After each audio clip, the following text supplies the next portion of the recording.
Assalamualaikum warahmatullahi wabarakatuh. Sahabat sehat, RSU Islam Klaten apa kabar? Kembali kita di Ngonten, ngobrol santai bareng RSU Klaten. 1 Desember diperingati sebagai Hari AIDS Sedunia dan tema nasional kita adalah bergerak bersama komunitas akhiri AIDS 2030. Hari ini kita akan bahas tentang HIV AIDS itu seperti apa, pencegahannya seperti apa, kemudian faktor risikonya siapa saja. Nah, bersama narasumber yang luar biasa, kita akan berikan informasinya untuk sahabat sehat RSU Islam Klaten. Sudah hadir bersama kita ada Bang John. Halo Bang John, apa kabar? Halo Mas Agus, baik Mas Agus hari ini. Gimana Mas Agus, sehat? Alhamdulillah, luar biasa Bang John. Hari ini kita akan bahas tentang mengenal lebih dekat, melawan stigma negatif HIV AIDS. Ini tema yang agak berat gitu ya. Berat, betul. Mudah-mudahan nanti akan memberikan insight kepada sahabat sehat RSU Islam Klaten yang melihat atau menikmati lagi pantengin kita di channel YouTube-nya RSU Islam Klaten. Gitu ya? Oke Mas. Oke. Baik, kita akan bahas di hal pertama nih Bang John. Istilah HIV AIDS ini sebenarnya sudah cukup lama ada di masyarakat. Bahkan mungkin memang sudah dikenal oleh masyarakat. Betul sekali. Nah, apa yang dimaksud dengan HIV? Kemudian apa juga ini yang dimaksud dengan AIDS? Apakah dua-duanya itu sama ataukah berbeda? Untuk HIV AIDS ataupun AIDS itu sebenarnya 11-12 Mas. Jadi orang yang menderita AIDS otomatis dia terjangkit oleh HIV. Tapi orang yang terjangkit HIV dia belum tentu jatuh di AIDS. Oke. Jadi HIV itu sendiri adalah immunodeficiency virus. Jadi seseorang yang terkena atau terjangkit virus HIV dan dia sangat rentan sekali tertular penyakit karena yang diserang adalah kekebalan tubuhnya. Kemudian HIV yang tidak tertangani dengan bagus, dengan tidak mendapatkan obat, itu akan nanti jatuhnya ke AIDS. Acute immunodeficiency syndrome. Dari gejala-gejala penyakit itu ada di tubuh pasien. Dari dia diare yang tidak sembuh-sembuh, batuk yang tidak sembuh-sembuh, sariawan tidak sembuh-sembuh, dan ataupun timbul penyakit yang lainnya yang akan pasien itu sendiri akan terjadi AIDS itu Mas. Jadi sangat berbeda ataupun di tanda gejalanya saja yang terjadi seperti itu. Berarti memang sebenarnya HIV AIDS itu 11-12, HIV itu dalam kategori yang masih mungkin ringan gitu. Betul, ya mungkin. Iya. Kalau misalnya AIDS berarti sudah lanjut gitu ya. Karena tidak tertangani dengan baik. Tidak tertangani dengan baik sehingga akhirnya jatuh ke menjadi AIDS. Kemudian ini yang menjadi pertanyaan penting. Siapa saja sih yang beresiko terinfeksi HIV ini? Kemudian yang penting adalah tanda dan gejalanya. Tanda dan gejala HIV itu apa aja gitu? Seperti yang kita ketahui, HIV ini akan menyerang seseorang yang mempunyai perilaku berisiko. Kita lihat dulu aja bagaimana penularan penyakit HIV itu sendiri. Penularan nih. Ya, yang pertama adalah melalui hubungan seksual. Ataupun yang seksual yang seperti apa nih? Hubungan seksual yang dia berganti-ganti pasangan, yang kita tidak tahu pasangan kita itu dia terinfeksi HIV atau tidak. Kemudian seksualnya juga tidak aman, seperti dia tidak menggunakan pengaman seperti itu. Kemudian boleh gak sih kita bilang kondom gitu ya? Iya. Boleh ya? Saya maksudnya juga begitu. Sebagai pengaman gitu ya? Betul sekali. Kemudian dari darah itu entah dari penyuntikan yang tidak diganti jarumnya, kesteriliannya juga tidak terjaga, ataupun juga bisa dengan transfusi loh Mas sekarang. Iya, karena kita tidak tahu apakah yang darah yang kita transfusikan itu ada virus HIV-nya atau tidak. Tapi hal ini sudah diantisipasi dengan dilakukan screening donor darah. Jadi kita tidak perlu khawatir lagi untuk mendapatkan transfusi darah itu. Kemudian dari penularan dari ibu dan anak dari proses kelahiran, menyusui ataupun pada waktu kehamilannya. Jadi kita faktor risikonya ya itu tadi pasien-pasien ataupun seseorang yang perilaku seksualnya tidak sehat. Kemudian satu tidak sehat, kedua bila dikatakan menyimpang. Menyimpang. Oke. Ya. Kemudian dari darah itu para pengguna jarum suntik yang kita tidak tahu jarumnya itu dia diganti atau tidak, ataupun sterilnya tidak terjaga. Kemudian yang jelas pergantian jarum suntik yang bukan di fasilitas kesehatan gitu ya. Betul. Sementara kan karena pengguna narkoba suntik kan jarang tidak memikirkan untuk penggantian jarumnya karena juga nanti jatuhnya di kos ataupun biaya kan seperti itu Mas Agus. Jadi kemudian untuk tanda gejalanya, kalau untuk stadium pertama ataupun di awal itu tidak ada tanda gejala Mas Agus. Kalau dia kayak tidak orang sehat gitu ya berarti ya. Seperti yang lainnya dia tidak ada gejala batuk ataupun menderita penyakit yang seperti yang disebutkan saya tadi. Jadi kalau tidak dicek nggak tahu. Dia fine-fine aja padahal dia berisiko perilakunya tadi yang menularkan HIV. Ya itu yang yang kita ketahui. Kemudian kalau yang udah ada tanda stadium 2 ataupun selanjutnya itu tentu yang pertama adalah dia rentan sekali terkena penyakit seperti batuk yang tidak sembuh-sembuh, sariawan yang tidak sembuh-sembuh, diare juga, dan kemudian ada penurunan berat badan. 10% dari berat badan si pasien itu. Jadi ini tanda gejalanya di HIV. Bang, semakin kesini kayaknya agak seru ngeri ya, gitu ya, seru dan ngeri gitu ya. Ternyata satu HIV/AIDS itu bisa jadi tanpa tanda dan gejala, dan itu ini bisa jadi buat kita gue fine, saya nih baik-baik aja nih. Nah, berapa lama sebenarnya tanda dan gejala ini akan muncul? Orang bisa merasakan tanda-tanda tadi, misalnya penurunan berat badan yang kurang di 10% dari BB tadi, kemudian hal-hal lain, tanda-tanda gejala yang misalnya ada diare dan sebagainya. Ini berapa lama dari kurang lebih dia bisa merasakan itu? Untuk penderita HIV sendiri, jika dia tidak cek secara awal, padahal dia melakukan resiko terjadinya penularan itu kurang lebih ya 5 tahunan Mas Agus. 5 tahun ya? Jadi sebaiknya kalau emang sebaiknya nih sahabat sehat RSI Islam Klaten, kalau emang teman-teman ada resiko tertular penyakit ya segera lakukan cek. Karena kita tidak tahu kalau tidak dilakukan pengecekan seperti itu. Jangan sampai setelah 5 tahun baru cek, kemudian jatuh sudah di penurunan berat badan, batuk yang nggak sembuh-sembuh, kemudian sariawan, dan juga diare yang tidak tertangani.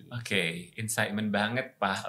Mudah-mudahan ini akan memberikan banyak informasi untuk sahabat sehat yang tetap setia di channel kita, Ngonten Ngobrol Santai bareng RSI Klaten. Nah, ada satu pertanyaan nih Bang John.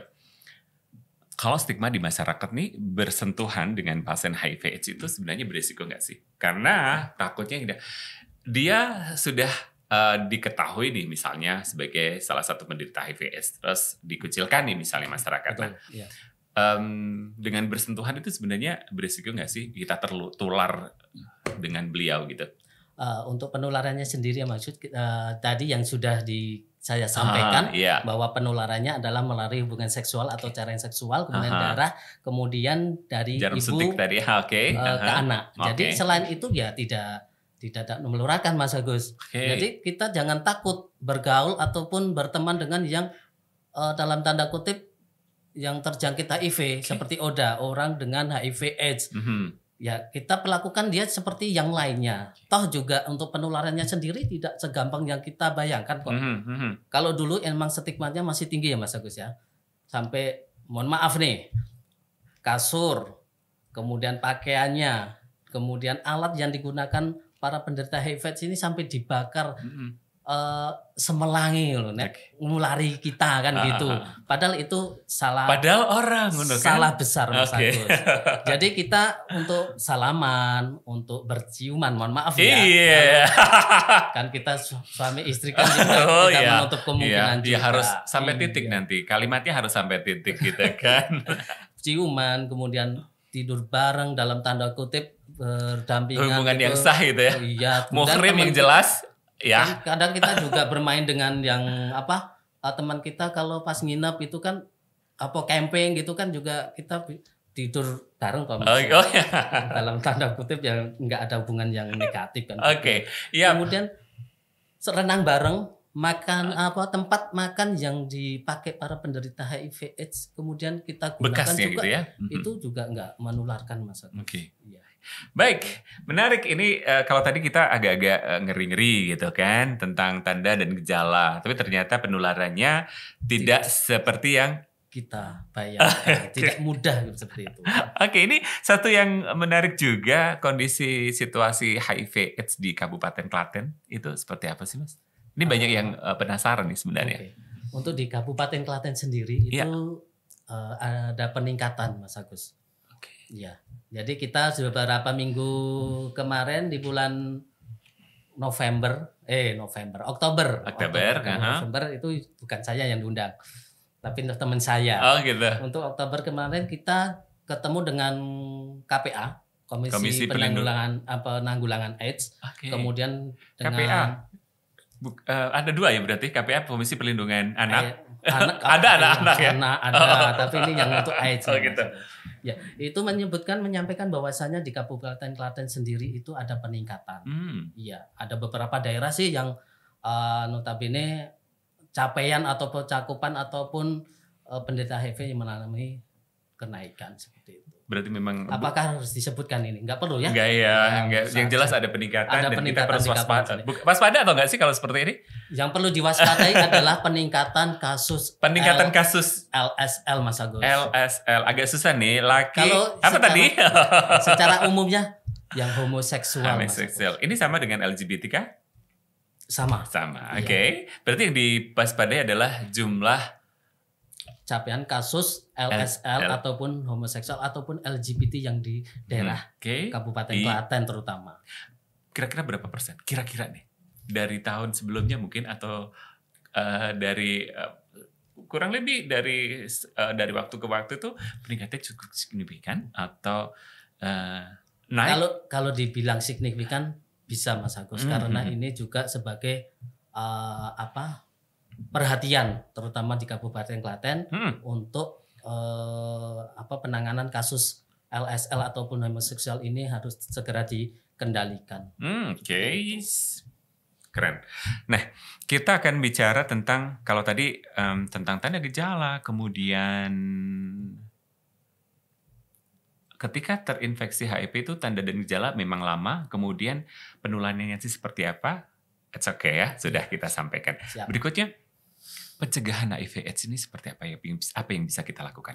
Untuk pencegahan sendiri, setelah kita mengetahui cara penularan, kemudian medianya seperti apa, itu yang pertama adalah ya kita jauhi perilaku yang menyimpang tadi. Yang pertama kita harus setia dengan pasangan kita. Seperti itu. Terima kasih Pak Ustadz. Iya. Kemudian ini sampai sama Ustadz juga ya ini ya. Setia dengan pasangan kita, kemudian kalau menggunakan jarum suntik kita jaga kesterilannya, ya kita ganti seperti itu. Kemudian untuk menghindari tato, kita tidak tahu untuk layanan tato itu juga seperti apa untuk penggantian jarumnya. Kemudian juga yang intinya yang jelas adalah ini Mas Agus, menjauhi perilaku resiko penularan HIV-nya itu sendiri. Karena itu yang poin utamanya gitu ya. Kuncinya. Next. Kenapa sih tadi sudah disebutkan kita harus melakukan cek HIV untuk mengetahui tanda dan gejala. Kenapa sih itu menjadi perlu untuk dilakukan itu? Secara reguler atau kapan sih sebenarnya kita harus melakukan itu gitu? Untuk pengecekannya ya. Cek HIV itu. Apakah seberapa pentingkah untuk cek HIV itu sendiri? Sahabat sehat RSUI Islam Klaten, jika ada seseorang yang melakukan perilaku risiko yang sudah kita sebutkan tadi, sebaiknya segera dilakukan cek ataupun tes anti HIV Mas Agus. Jangan sampai kita melakukan faktor risiko, kemudian kita merasa fine-fine saja, kita tanpa mempedulikan kesehatan kita. Ya wes aku serapopok, aku nyatanya sehat, toh aku yo kayak seperti itu, nyatanya aku ya sangat ini fine-fine aja, sehat-sehat aja. Tapi jangan salah, nanti setelah beberapa tahun jangan sampai kekecewaan ataupun dalam tangga geloneng buri. Nah, itu geloneng buri. Geloneng buri itu apa artinya? Menyesal di belakang. Menyesal gitu di kan? belakang. Di wingking gitu. Channel kita internasional ini, Bang. Oh gitu. Tapi kan nggak apa-apa, kita ada di Jawa gitu iya, tetap akar budayanya tetap harus dipegang gitu ya. Harus melekat. Orang Jawa ngerti Jawa nih gitu kan. Betul.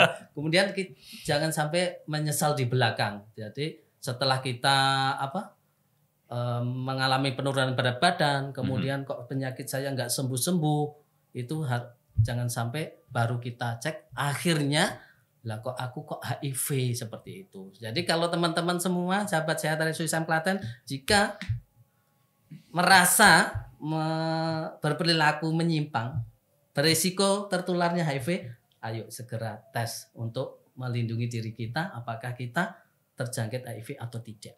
Keuntungan dan kerugian kita melakukan cek anti HIV apa nih, Mas? Keuntungannya jadi jika kita segera mengetahui status kita, status HIV kita akan segera tertangani lebih baik. Jangan sampai kalau nanti baru jatuh di AIDS akan sangat perlu penanganan yang lebih lanjut. Maksudnya gini, infeksi oportunistik itu harus apa itu? Wah, ini infeksi yang apa gue mau? Infeksi yang terjadi ataupun yang ada di tubuh pasien yang terjangkit HIV itu disembuhkan dulu, Mas Agus. Iya, seperti identiknya itu kalau HIV itu ada penyakit parunya, pneumonia atau bronchopneumonia. Kemudian yang TB juga kita harus cek anti HIV-nya, Mas Agus. Gitu. Itu sangat beriringan, sejajar itu. Iya. Kalau untuk kerugiannya, yang jelas saya bilang nggak ada kerugian ya, Mas. Di sini tambah emang kita akhirnya mengetahui status HIV kita. Itu saja sih kalau saya sampaikan. Tapi yang jelas keuntungannya yang lebih banyak untuk segera mengetahui atau tes HIV itu sendiri. Jadi kalau misal kita melakukan cek HIV tidak ada salahnya dan justru itu akan mengetahui, kita akan tahu status kesehatan kita seperti apa. Betul. Nah, pertanyaan berikutnya adalah, pernah nggak sih Bang John ini merawat gitu ya, konseling atau hal-hal yang terkait dengan pasien, cerita tentang pasien HIV atau penyintas HIV yang pernah ditangani, dan yang paling berkesan di benak Bang John itu yang seperti apa? Ada nggak sih yang seperti itu? Ada, Mas Agus. Jadi selama saya menjadi konselor. Sejak kapan nih jadi konselor? Udah lama banget sepertinya. Pelatihannya 2015 Mas Agus. 2015, kurang lebih sudah 8 tahun berarti ya? Betul. Walaupun vakum selama pandemi. Oke, vakum. Ada vakumnya juga ternyata. Jadi selama 2015 itu saya mengonseling beberapa pasien. Yang paling terkesan adalah belum lama, Mas Agus. Saya mengonseling seorang pemuda yang notabene dia baru mau menikah itu. Kok dilalah dia harus dirawat di RSUI Islam Klaten. Kemudian DPJP ataupun dokter yang merawat itu mengonseling ke kita karena pasien ataupun pemuda itu mau dicek anti HIV-nya. Kemudian sudah kita lakukan konseling, ternyata hasilnya adalah positif. Di posisi ini pemuda itu atau pasien itu mau menikah, Mas Agus. Kemudian jelek gitu ya. Mau menikah, yang saya khawatirkan malah yang perempuannya. Nanti bagaimana? Kemudian dia menceritakan ke saya bahwasanya, Mas, apakah ada persetujuan dengan calon jenengan? Sudah kemarin kita sounding ke calon saya, terus apa jawabannya? Enggak apa-apa. Maksudnya? Ya dia menerima apa yang hasil saya sampaikan. Loh, enggak semuanya seperti itu loh, Mas. Kalau orang calon lah, ibaratnya calon kita HIV-nya positif, apa yang akan kita lakukan? Kebanyakan apa, Mas? Kita akan ditinggalkan, ya enggak? Tapi ini enggak loh. Dia akan, lah kalau kamu positif, ya udah, ya kita jalani, kita pengobatan seperti itu. Toh jenengan juga enggak sendiri. Nah itu dalam tanda kutip yang sangat terkesan. Kebanyakan adalah jika seseorang itu terjangkit HIV, dites nilai positif, yang satu adalah tukaran, saling menyalahkan antara satu dengan yang lain. Ini yang suami istri ya, Mas ya, itu. Tapi ini baru calon tapi dia tetap maju loh, Mas. Itu yang terkesan kok iso seperti itu. Pengalaman yang luar biasa, keren banget berarti ya calon pengantin tadi ya. Satu, berhati besar. Betul. Kemudian yang kedua, dia menjadi support system yang luar biasa. Ini awal yang menurut saya sesuatu yang luar biasa, awal yang luar biasa, sehingga akhirnya ya apapun kamu diterima dengan apa adanya gitu. Iya, gitu. Ini tidak semua orang bisa Bisa, ya. betul Mas Agus. Oke, luar keren banget. Nah, ada yang lain nih selain ini misalnya, atau ya ini yang paling berkesan. Yang paling berkesan ada yang kesan lain yang kesan lain ada, tapi yang paling berkesan adalah yang ini Mas Agus. Ya, karena dia menerima calon apa adanya dengan status dalam tanda kutip HIV-nya yang positif seperti itu. Oke. Insight-ment hari ini, pemahaman kita tentang HIV/AIDS di channel kita Ngonten Ngobrol Santai bareng RSI Klaten, mudah-mudahan akan memberikan banyak insight-ment, pemahaman dan juga informasi, termasuk beberapa hal yang tadi sudah disampaikan Bang John, pengalaman yang luar biasa dengan pasien HIV yang dia bisa menerima apapun kondisi calon suami tadi, ya bisa diterima dengan baik gitu. Nah, kita akan lihat berikutnya nih Mas. Pelayanan yang ada di RSI Klaten, terutama untuk pelayanan HIV/AIDS ini seperti apa di RSI Klaten? Di RSI Klaten sendiri saat ini kita melayani konseling atau bagi pasien-pasien yang rencana mau melakukan tes HIV. Kita ada layanan konseling VCT yang setiap hari ada kecuali hari Minggu ya Mas ya. Iya. Tapi bisa kemarin kalau ada di rawat inap ada darurat juga kita berarti on call juga bisa kan. Tapi untuk di polikliniknya kita hari Senin sampai Sabtu di jam kerja, kecuali untuk hari Jumat itu sampai jam 11 saja Mas Agus. Kemudian ini kedepannya juga kita dituntut untuk layanan CST Mas Agus. CST. Ya. Apa di CST? Apa di VCT? VCT itu voluntary counseling test. Jadi pasien ataupun para klien yang mau tes HIV datang ke tempat kita. Kita ngobrol bareng, kita menyampaikan tentang HIV itu apa, sampai tanda gejala penularan dan sebagainya, sampai kita menawarkan apakah siap ataupun setuju dilakukan tes. Oh ya, oh tidak, sampai seperti itu. Berarti semacam penguatan mental. Betul, gitu ya. Kalau dulu kan kalau di pas di ruang rawat inap itu kalau sudah mau dilakukan, Bu, Mbak, Mas mau tes HIV ya, dia pada kaget, denial, dan dia mikir terus Mas Agus. Dia nggak mikir penyakitnya, terus malah mikir, aku kok dites HIV ngopo? Lah kurang ngopo-ngopo lah. Dalam tanda kutip inilah yang akan kita lakukan untuk penguatan tentang HIV itu sendiri dan tujuannya pemeriksaan itu untuk apa dan sebagainya, sehingga pasien akan ternyata seperti itu toh. Oh yaudah Mas, edukasi, saya setuju. Ya? Betul, iya. PKRS ini yang PKRS untuk PPA. Iya. Kita juga berkolaborasi dengan PKRS untuk terkait dengan edukasi HIV Mas Agus. VCT, CST? CST itu sendiri care support and treatment, di sini adalah pelayanan pengobatan. Jadi selama ini di RSI Klaten cukup sampai di konseling saja. VCT aja berarti ya. Kemudian kalau hasilnya positif, kita lakukan rujukan, entah itu di Balkesmas, entah itu di RRST ataupun Tegal Yoso, ataupun di Puskesmas sekarang sudah banyak ada. Kebetulan kok di tempat kita belum ada. Nah ini adalah tantangan kita. Tantangan kita ke depan untuk bagaimana RSI Klaten juga melayani teman-teman ataupun para pasien yang terjangkit HIV sehingga mereka bisa pengobatan di RSUI Klaten tanpa kita lakukan rujukan. Artinya lebih dekat, lebih sehat. Iya, dan lebih kita dengan teman-teman penderita HIV itu juga lebih dekat lagi. Dan selama ini kita kalau sudah positif ya udah rujuk. Udah kita nggak bisa. Kayak putus gitu ya? Iya. Iya. Berikutnya nih Mas. Kalau disampaikan VCT voluntary counseling test tadi disampaikan bahwa teman-teman yang mungkin akan melakukan konseling berkaitan dengan HIV/AIDS ini bisa dilakukan di RSI Klaten. Hal yang menarik bagi saya adalah private kan? Betul. Jadi sahabat sehat RSU Islam Klaten kalau misalnya akan melakukan VCT tidak perlu khawatir karena insya Allah semuanya dijaga. Kita akan menjaga rega medis pasien dan juga secara ruangan pada saat kita melakukan VCT pun dijamin nih dijamin kerahasiaannya kemudian juga terjamin hasilnya Mas Agus. Kalau pasien itu sendiri tidak ada izin untuk menyampaikan yang lain, ya udah kita cukup dengan pasien saja.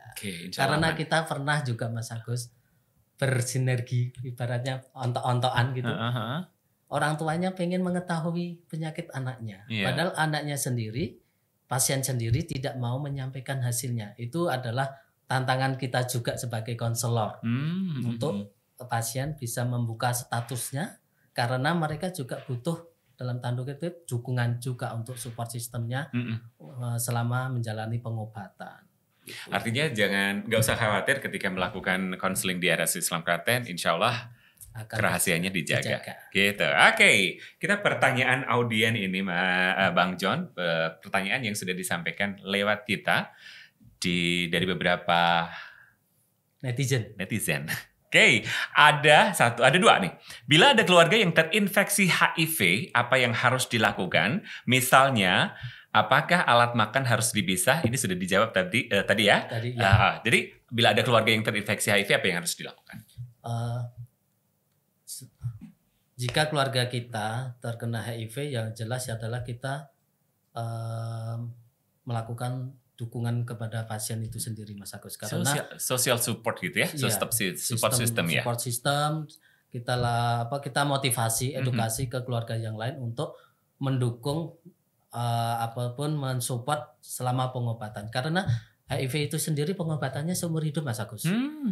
Ya, seumur hidup. Kemudian juga secara spiritualnya juga kita lakukan dukungan support itu sendiri. Kemudian jangan mendiskriminasikan, ojo beda ke dalam tanda kutip doi penyakitnya atau ojo didoi wongi. Jauhi penyakitnya tapi jangan jauhi orangnya. Itu yang prinsip dalam kita memperlakukan para oda itu sendiri. Jadi ya kita harus melakukan dukungan itu Mas Agus. Dari keluarga. Untuk pasiennya sendiri? Pasien sendiri ya harus istiqomah. Iya. Istiqomah kemudian ini metunah ya Mas Agus. Apanya? Al-Ustad. Istiqomah gitu ya. Bang John gitu ya. Istiqomah dalam pengobatan karena pengobatannya seumur hidup. Kemudian jangan patah semangat, jangan menyerah. Semua penyakit itu ada obatnya.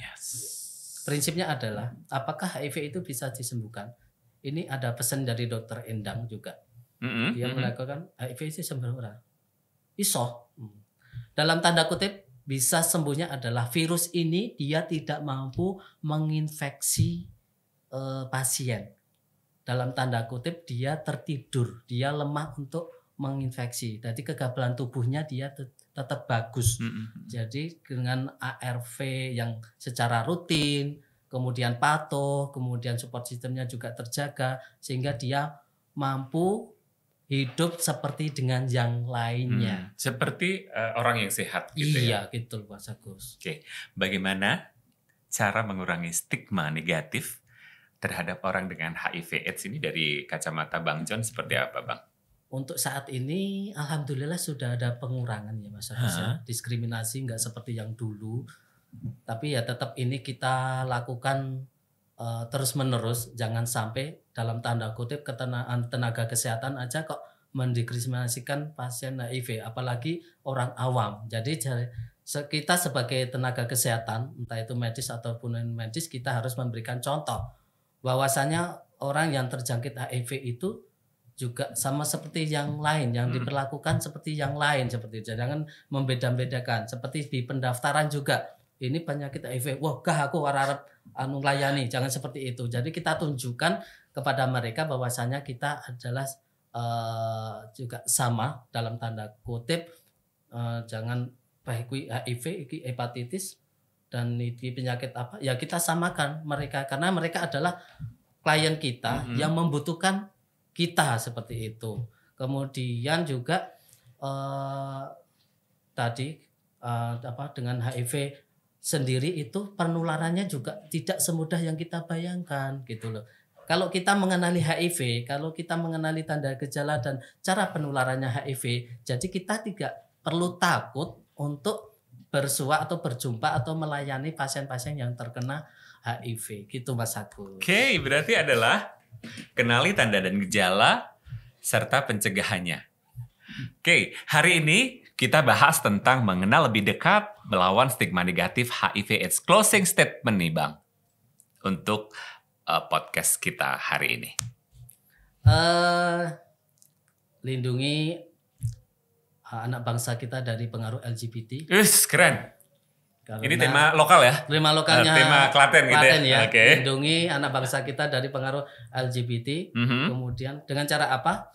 Dengan cara kita pantau putra-putri kita atau para remaja kita di penggunaan media sosial, karena di situ sangat banyak pengaruhnya sehingga akan kembali lagi nih ke literasi digital gitu ya. Iya. Gitu. Pantau penggunaan media sosial para remaja. Jangan sampai dia mengunduh hal-hal yang tidak seharusnya diunduh seperti itu. Kemudian tetap 3-0 Mas Agus. 3-0 apa ini?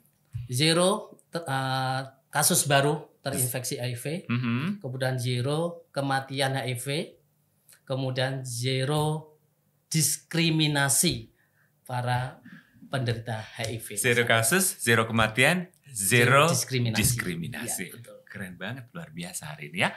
Baik, Bang John, terima kasih sudah bersama kami di peringatan Hari AIDS Sedunia yang kita peringati setiap tanggal 1 Desember. Dan ini adalah salah satu upaya kita, RSI Islam Klaten, untuk memberikan pemahaman, memberikan edukasi kepada masyarakat berkaitan dengan HIV/AIDS. Fungsi dari PKRS dan juga bagaimana kita memberikan incitement, edukasi yang baik kepada masyarakat. Oke. Terima kasih Bang John. Sama-sama Mas Agus. Sehat terus ya Bang. Siap. Insya Allah kita ketemu lagi. Oke, di lain waktu ya. Di lain waktu. Siap. Baik, sahabat sehat RSI Islam Klaten, demikian tadi perbincangan kita tentang mengenal lebih dekat melawan stigma negatif HIV/AIDS, memperingati Hari AIDS Sedunia yang kita peringati setiap tanggal 1 Desember. Saya Agus, mohon pamit dan see you. Assalamualaikum warahmatullahi wabarakatuh. Waalaikumsalam warahmatullahi wabarakatuh.